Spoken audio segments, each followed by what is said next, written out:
Iran ने आखिरकार हमला कर दिया। एक बार फिर से 51वां दिन है। गलती किसकी है? कोई ईरान पर इल्जाम नहीं लगा सकता, क्योंकि सबको पता है गलती अमेरिका की है। अमेरिका ने अपनी भरमबाजी में, जहां वो कह रहा था कि भैया पाकिस्तान में हम बात करने वाले हैं, पाकिस्तान जाकर हम डील करने वाले हैं, उसने ईरान के बड़े टैंकर पर हमला कर दिया। इससे पहले अपडेट दे चुका हूं। सिर्फ हमला नहीं किया, उस टैंकर को सीज कर लिया। फिर टैंकर को सीज ही नहीं किया, टैंकर का इंजन ही मार दिया, खराब कर दिया भाई, पूरी तरह से तबाह बर्बाद कर दिया। और ईरान के जो क्रू थे उनको गिरफ्तार कर लिया। अब फिर क्या करता ईरान? बताइए, चुप रहता? ईरान ने आधी रात गुजरने के बाद, आधी रात से भी ज़्यादा गुजरने के बाद, भारतीय वक्त के मुताबिक कह रहा हूं, आधी रात से भी ज़्यादा वक्त गुजरने के बाद अमेरिका का एक वॉरशिप, अगर टैंकर होता तो छोटी बात होती। सबूत आपकी स्क्रीन पर है, प्रूफ देख लीजिए भैया। अमेरिका का युद्धपोत जिसे टारगेट किया है ईरान ने, और ईरान ने खुद ऐलान किया है, तो ईरान तो झूठ बोलेगा नहीं। ईरान ने अमेरिका के युद्धपोत को निशाना बनाकर ड्रोन लॉन्च किया है। अब आगे की खबर नहीं है मेरे पास कि भैया वॉरशिप पर हमला हुआ तो नुकसान कितना हुआ, क्योंकि ये ब्रेकिंग न्यूज़ है। ब्रेकिंग न्यूज़ शेयर कीजिएगा इस वीडियो को। मामला तो गंभीर हो चुका है।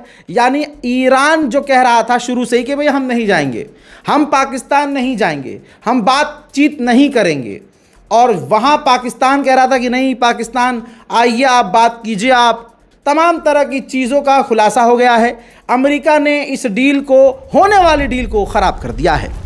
हजरात, सबसे बड़ा अपडेट है ये। मुझे पता है आप लोग सो रहे हैं, लेकिन सबसे बड़ा अपडेट है, जंग की एक नई शुरुआत हो रही है। दोस्तों, ये रहा अपडेट।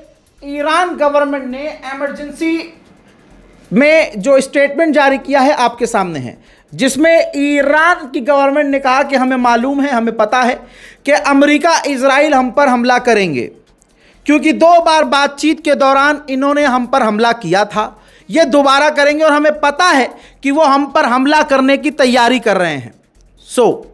हम भी पूरी तैयारी कर रहे हैं, और कहा है कि अगर हम पर हमला किया गया तो हम जवाब देंगे बहुत तगड़ा। और आगे धमकी सुन लीजिए। और ईरान जो कहता है वो करता है। ये 51 दिन का पूरा रिकॉर्ड आपने देखा है।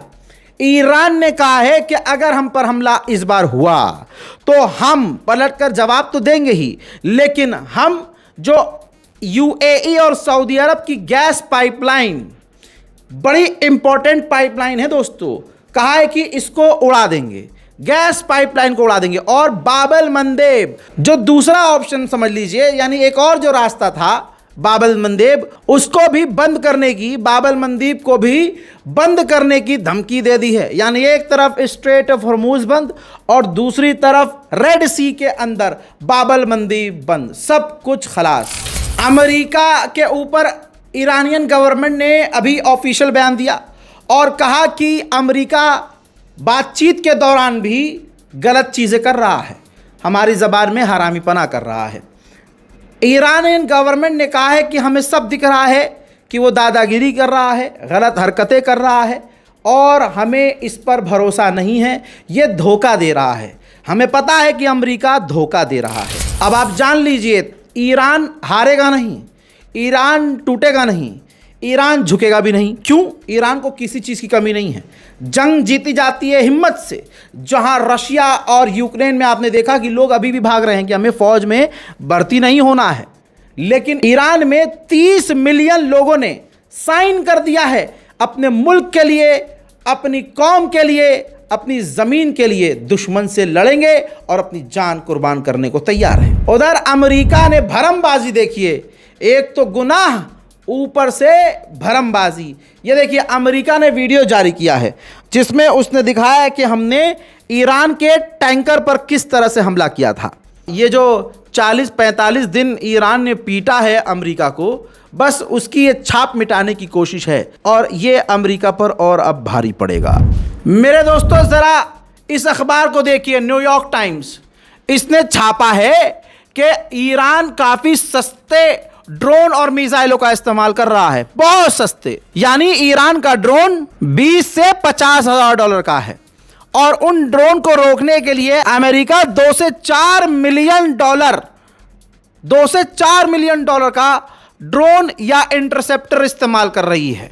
इसीलिए ईरान की जीत हो रही है। कौन कह रहा है? अमेरिका अखबार कह रहा है। यानी ईरान के एक सस्ते ड्रोन और सस्ती मिसाइल को रोकने के लिए अमेरिका 100 गुना ज्यादा महंगे हथियारों का इस्तेमाल कर रहा है। उधर भारत का भी बयान आया है। भारत ने कहा है कि हम डीपली डिस्टर्ब हैं जो ईरान ने हमारे टैंकरों पर हमला किया है और इस बारे में हम ईरान से बात कर रहे हैं। उधर यूएई को टेंशन है। यूएई और अमेरिका बात कर रहे हैं।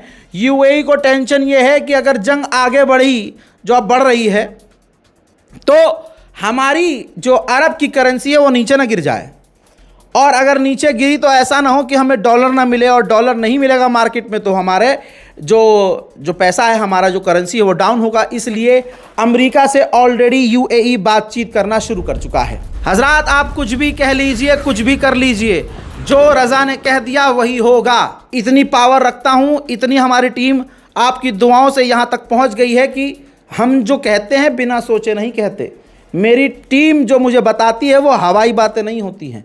याद है, इस जंग को किनारे कर दीजिए, जब सूडान का मामला चल रहा था, जब यमन पर हमला हुआ तो पता क्या चला कि इसके पीछे यूएई है ना। सऊदी अरब ने यमन को बचाया टूटने से, सऊदी अरब ने सूडान के अंदर मदद भेजी, यूएई को लताड़ा। अब दोनों एक दूसरे के टक्कर पर आ गए थे। इस जंग से 1-2 दिन पहले तक ये मामला चल रहा था।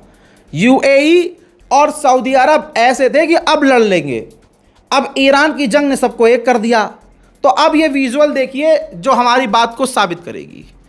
जो सऊदी अरब के जो विदेश मंत्री हैं फैसल बिन सलमान, ध्यान से देखिए, जिसमें तुर्की, कतर, जॉर्डन, यूएई, देखिए यूएई सबसे आपको कोट पैड में नजर आ रहा है किनारे लेफ्ट साइड में, और सऊदी अरब के विदेश मंत्री नजर आ रहे हैं। तो पहले सऊदी अरब के विदेश मंत्री ने दूरी बनाई, पहला कदम वो पीछे हुए, फिर यूएई के विदेश मंत्री उनसे 2 कदम दूर हो गए। ये दूरी बता रही है कि अगर दुनिया को दिखाने के लिए भी 2 इंसान एक नहीं हो रहे हैं तो अंदर ही अंदर एक दूसरे के बीच दुश्मनी कितनी होगी। अमेरिका के फाइनेंशियल टाइम ने लिखा है, देख लो, कि यूक्रेन और रूस की जंग को पूरा ईरान ने स्टडी किया है और उसका इस्तेमाल करके अब वो जीत रहा है। ब्रेकिंग न्यूज़ में मैंने सब कुछ लपेट दिया है। जो अपडेट पेंडिंग थी वो सब मैंने आपको दे दी है। शेयर कीजिए, दुआ कीजिए। जय हिंद।